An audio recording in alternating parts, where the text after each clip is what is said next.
Hey everybody, it's Mike Schellenberger for Public.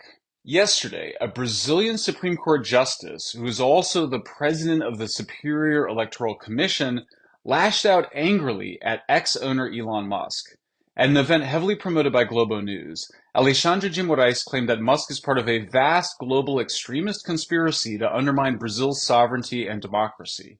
He claimed that Musk was an irresponsible mercantilist, motivated solely by profits, who had united with extremist Brazilian politicians.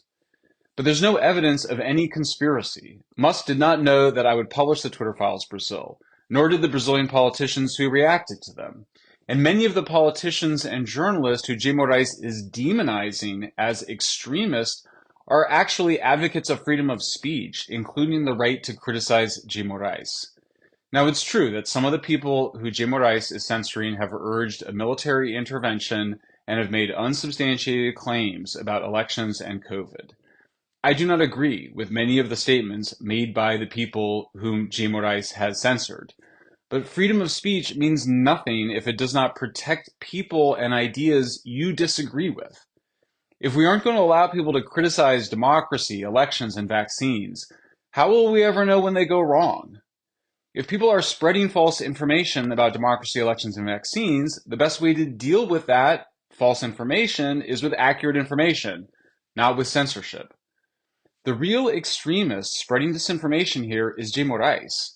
If Musk were solely motivated by money, then he would have not stood up to J. Moraes in the first place, which has resulted in the Brazilian government halting all advertising on X, the resignation of X's top lawyer in Brazil, who feared for his safety, and it may result in J. Moraes shutting X down in Brazil.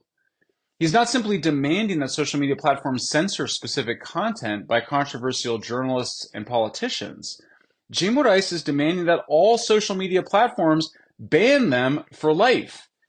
He often does this through secret hearings without the right of appeal. In fact, it's even worse than that. You can't be a politician or a journalist if you can't communicate on social media. And so J. Moraes is not just violating the Brazilian Constitution's protection of free speech. He's also attacking the freedom of the press, destroying careers, and interfering in elections. J. Moraes has acted unilaterally to invent new laws. He's actually interfering and taking over the role of Congress and the president. And that means he's behaving like a dictator. And now J. Moraes has weaponized the federal police, including against me, for publishing the Twitter files in Brazil. The federal police delivered 2 reports to J. Moraes, one on April 18th, one on April 19th. These reports consist of a gigantic conspiracy theory suggesting connections and relationships that simply don't exist. The reports single me out and suggest it's somehow suspicious that I only have one paid subscription on X, which is to Elon Musk. But there's nothing suspicious about this. I'm paying Musk, not the other way around.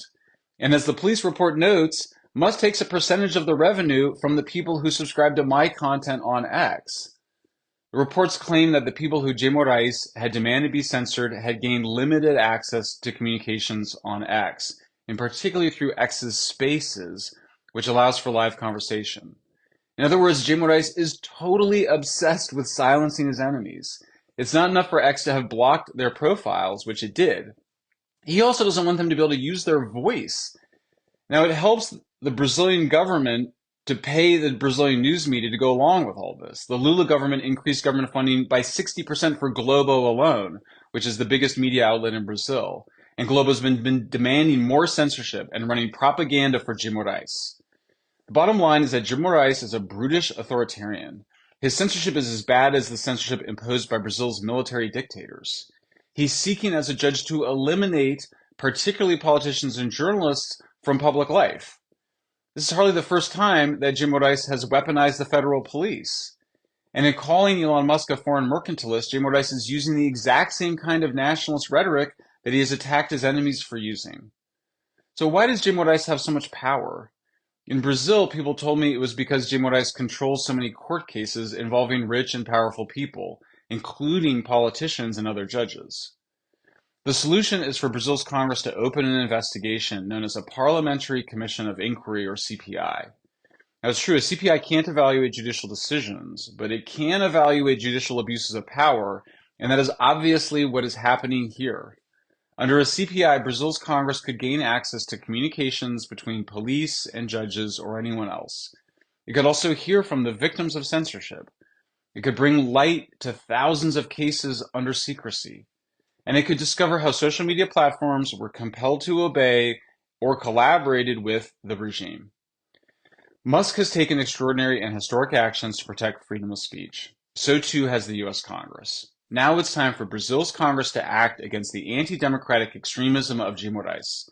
It must do so before the extremist de Moraes starts arresting his political enemies and shuts down X and thus free speech in Brazil. Thanks for listening.